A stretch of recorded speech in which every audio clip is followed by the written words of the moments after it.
Thank you so much, Ario, for that very insightful piece on electoral reforms. You're still watching the political segment of the weekend show, and our topic of discussion is insecurity in Nigeria. Joining us to discuss this, we have Dr. Kabir Adamu, who is a security risk management expert, and Dr. Ferdinand Ikwang, a combat strategist, PSYOP specialist. Welcome to the weekend show. Thank you.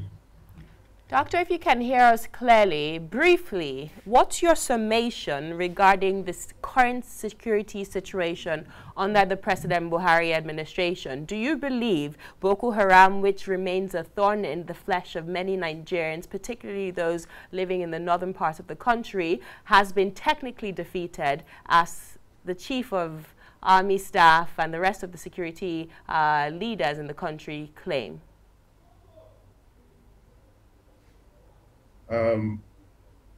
I think we are way past trying to answer that kind of question, whether Boko Haram is technically defeated or not. That is a far gone conclusion that they are still very active. In recent weeks or days, we've seen that the attacks still going on. So we are way past that. I think what we should be focusing on going forward now is what are the solutions? Since they have defied everything that has been thrown at them, what is the solutions going forward? What should the government do? That's where we should focus rather than asking that question. I think we also know who made those statements. Those are the kind of people you should also drag them to the studios once in a while to ask them what they actually meant by technically defeated. Can insurgency be technically defeated? So I'll leave it at that. We can't answer that question. Okay. All right. You claim we're past that, but obviously we're not, because I'm asking the questions. The reason I ask that question is because those who are in a position to quell the security situation claim that security in Nigeria is getting better.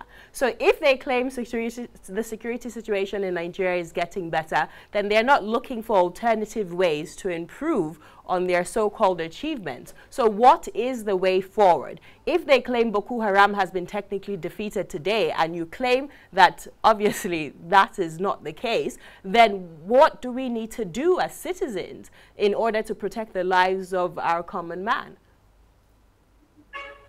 I think to answer your first question, the people who are playing politics have a total disconnect from the military, and I think they should stay out of the affairs of the military and allow the military to handle their affairs. We shouldn't be hearing from political appointees. We should be hearing directly from the military. They have their own spokesperson. So you can't come and say something that either the media did not say. So my first, advice would be those who are in charge of politics should stay away from military activities for now. They are making the president look bad each time they open their mouths to speak. Now, way forward, for now, way forward is for the military to go back, sit back, reassess the situation, forget about whatever has been said, technically or not technically defeated, reassess the situation, and then come up with a plan, an operational plan, and then go down to the tactical level and do what needs to be done. At this point, we are playing psychological games with Nigerians. And as we keep on playing the psychological games in Abuja, people are dying in the Okay, let me bring... yes. Okay. So the military needs success. Okay, go ahead. Go on. I said the military needs to refocus and relaunch in order to achieve success. They should leave the psychological operations they are playing in Abuja and focus on what is happening in the outskirts of Nigeria at the war theater itself, and leave all these psychological ops they are doing. It doesn't help anybody. They should go back at the strategic level, sit down and speak to themselves and come up with a plan. At the operational level, deploy. And then at the tactical level, ensure that we finish this battle. It's been dragged on for too long, too long. Thank you. I want to bring Dr. Kabir on. Dr. Kabir, can you hear me? Hello? Okay, while we wait to hear from Dr. Kabir. Okay, so Ferdinand, while we've seen the attacks from Boko Haram reduce since the 2015, pre-2015 attacks, we've noticed that where the Boko Haram attacks may have reduced, we now have a new business which is called kidnapping. And so with our known porous borders, do you think that most of these terrorists have pretty much shifted base from the northeast to other parts of the country, and are now the ones actively involved in kidnapping people to the point that it's now even a business? Is there a correlation between the two? There's a correlation between all of that. It's all part of, we shouldn't say this one is Boko Haram, that one is another thing. Everything is about the security and welfare of the people of Nigeria. The Constitution says that the president's primary responsibility is the security and welfare of the people of Nigeria, the citizens.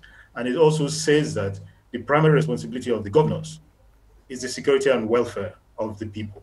Now, let us not be going into these political things that we do. When you say that the insecurity has reduced from 2015 to now, I as a security specialist, I normally would ask, one human death, is it different from 1,000 human deaths? Ferdinand, so let me just clarify that for you real quick. Between 2013 and 2015, we had bombs going off in churches in the Federal Capital Territory. We had different parts of the Federal Capital Territory. This is where the president stays, being attacked, and it was moving closer and closer. Yes, every life matters, but we have seen that the techniques has changed, and so there's been some change. I wouldn't say significant. There is insecurity, as you have said. But just to clarify, there was a time where we couldn't go to markets, where we couldn't go to churches without being scared of being attacked. That's not as frequent as it is right now. I understand what you're saying. I am saying we should move away from always thinking in that manner. We should, one human death is as important as the other one. If the security in 2015 was whatever it was, people died. Now people are still dying. Let us not do this comparison. I mean, the earlier time, one of the president's spokesmen had made a submission. He said only 700 and something people died. And I'm like, 700 and something people are only. I mean, your entire family would not be up to 700 people, and you're saying 750 something people are only that died. One human being is as important. Whether people were able to go to the market, they were not able to go to the market, that was 2015. Now, this government ran a campaign that said that they were going to deal with security. Now, let them deal with security. We don't want one human being to die. We don't even want to hear a situation that there is kidnapping, there's banditry and all of that. It's an achievable place to be, given the fact that we have people with so much experience manning so many of the places. And that is what worries me, because we have the capacity. We have people who can do the job, and they are holding offices. My problem is, why are they not doing this job that they're supposed to do? So insecurity should not be measured by the number of people that died. It should be measured by your ability today to do what you normally would do. If you can't do what you normally would do today, you can't go out of your gate by 6 p.m. It doesn't matter whether people were not able to go out of their gate by 5 p.m. last Sunday. But today, can you go out of your gate? If you cannot, then there's something really terribly wrong. I mean, a few days ago, somebody went out, a retired officer went out jogging and was attacked by hoodlums. Now, somebody in by hoodlums, they will be thinking about death. But somebody in Abuja is thinking about being attacked by hoodlums. But whatever fear you have that you cannot do what you normally would do shows that there is insecurity. And those things need to be dealt with. Yes. Ferdinand, there's a very strong correlation between the economic stability of a nation and its security issues.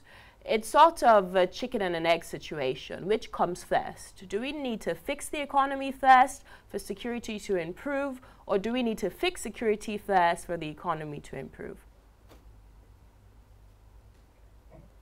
I think we need to fix both at the same time.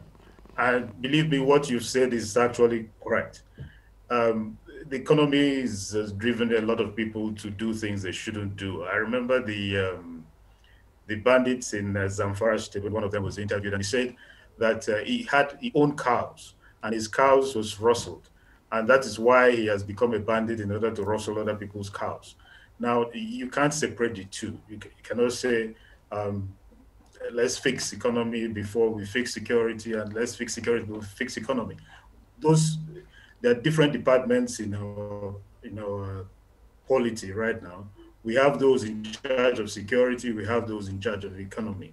They should be working at the same time. We can't say let those who are in charge of security go home while those in charge of economy should work for now. And there's a nexus that connects the two. That cannot be separated. And if you look at the situation where you make sure that the economy is working. Now, the strong will take from the weak.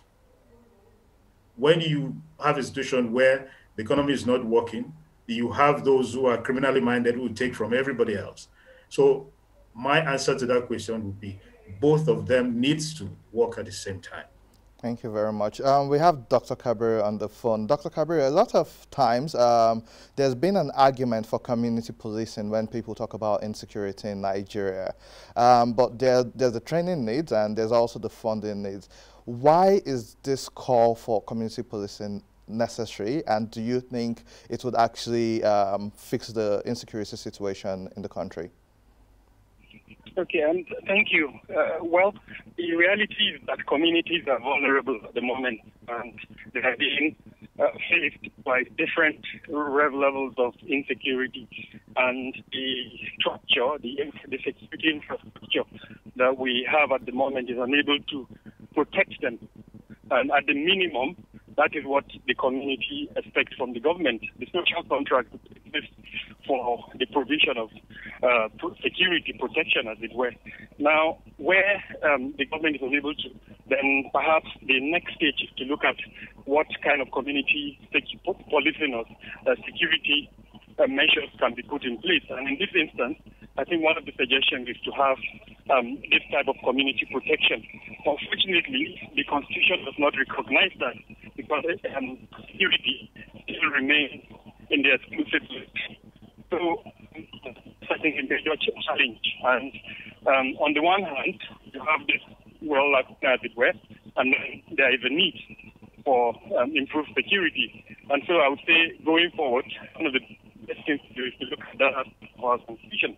And then hopefully, once out constitutionally, then the public security department, like the police, will assist in training this community self-help protection mechanisms that will be put in place. Okay, so you've just clearly stated that security is under the executive list, and so we've spoken about what the communities and states should do. What should the federal government do, especially with the president being the commander-in-chief of the armed forces and the chief security officer of the nation? What should he do right now to fix the increasing rate of insecurity in the country as a security expert? Number one is accountability. The rate at which things go wrong and nobody is held accountable to it must be brought to a stop. I mean, the reasons why you have the bureaucracy is so that you can understand who is responsible, and then that means someone should be held accountable. Unfortunately, that appears to be almost completely missing. people die, 43 farmers were killed, and I'm not aware that one person has been held accountable, and that's why it repeats itself. So that for me would be number one. Number two is to improve coordination within the security architecture. There are 27 ministries, departments, and agencies in security. And so if you improve their coordination, you will have better performance. Number three, introduce M&E, monitoring and evaluation, so that you are able to know where there are deviations from plans and correct them immediately. And then lastly, build the resilience of the local population so that they're able to support all the security measures. Of course, we can talk about equipment, training, personnel numbers, and all that, but this will come after these four things I've mentioned. Dr. Adamu and Ferdinand, last question before I let you both go. We have spoken, Nigerians, I believe, have spoken in a very monotonous voice, calling on the president to do more when it comes to security. I've read and listened to a lot of local media outlets in the northern part of the country, in the southern part of the country. It seems the whole country has finally come to a consensus that the security situation in the country must improve, despite the continuous rhetoric from the top down that Boko Haram and other insurgencies have been technically defeated. Dr. Adamu, let me start with you, your final words. What are the other actions? What are the next steps that Nigerians need to take? We've spoken, we've talked, we've sorosoked. What do we need to do now to bring the executive government to books, to give us security and protect our lives and our properties? The beauty of democracy is that it has checks and balances, and in this instance, the responsibility for that check and balance is with the parliament. We have seen a move by the parliament inviting Mr. President to visit them and brief them. That was turned down. I mean, it became political, and I don't want to delve into that. I'm not a politician. So the next stage would be for the parliament to look at its powers. What does the constitution allow you to do? And if they are unwilling to do that, then as Nigerians, we should put pressure on them so that they are able to exert pressure on the executive. The parliament can play 2 or 3 roles. Number one, they are involved in legislation. There are a lot of laws within the security architecture that needs to be legislated upon. Then number 2 is oversight. And then number 3, they can do investigation. Like these 43 farmers, they can actually constitute a committee and look into what happened. So if they are unwilling to do it, then as Nigerians, we can put pressure on them, including recall, which is what the Constitution allows us to do. I know that us now say this is Nigeria. All this I'm saying is not possible. But for our democracy to grow, then we need to start that. Number 2, the social media space is a very effective tool. We saw how the social media space was used to galvanize the strength of the end-part protest. We can also use that and put pressure. And then lastly, we also need to contribute. This common adage that security is everybody's business. Yes, it is. When we see something, we should say something. At the end of the day, it is our security, and hopefully that's something that we say would help in improving security. Thank you, Dr. Adamu. Ferdinand, your last words? Issues for the people. This coming to Abuja and Lagos to demonstrate. Go to your representative and demonstrate in their houses. Make sure they cannot enter their houses. Make sure they are uncomfortable in their houses. Go there, they represent you. President Muhammadu Buhari does not represent you at the grassroots. It represents the whole of Nigeria. Go to your grassroots and make sure your representative answers to you. And then when they are uncomfortable, they will come to Abuja and do what that needs to be done. And now to the National Assembly, they played this politics a long time ago, but diluted their powers. But it's time for you to get your powers back and do what needs to be done. And then finally, to the president, he needs to appoint somebody. There needs to be somebody appointed to manage the issues of Boko Haram, a task force commander, somebody that when something goes wrong at the theater of operations, that person could be called to account for what has happened there, a coordinator or whatever name they want to give the person. Because right now, there is nobody that coordinates activities there, and everything is on the head of the Chief of Army Staff or the Chief of Defense. Yeah.